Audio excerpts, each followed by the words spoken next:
What's the story when I'm celebrating my 90th birthday? Pinapunta ko ng gang ko, di ko kailangan ng beachman. Pero bakit may na lumapit? Binati niya akong happy birthday, then bigla na lang kumapit sa balikat ko. Di ko siya kilala, pero bakit ang ina?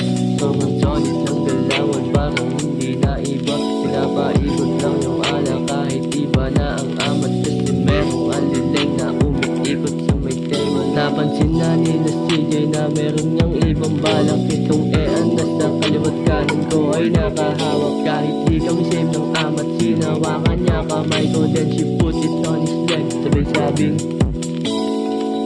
napalakas naman ang dating mo. Pwede na bang makaping? bigla akong napatitig, tapos ako'y napaisip, tangin na bakit ba parang parehas lang tayo ng mga hilig. Pero bawal ako mapaibig sa katulad mong laman ng gimmick. Pero kaya kita pabigyan ng isang gabi lang kahit di na maulit. Kaya naman akin sinulit lahat ng posisyong hiniling. Ginawa ko lahat para di ka nalugi. Buti parang malakas pa yung music. Pagka-play ko ng kanta ni Nate Mon, parehas style, dalawa na nag-init. Binigay ko lahat, sinagad, umaray ka pero di mo ako masisisi.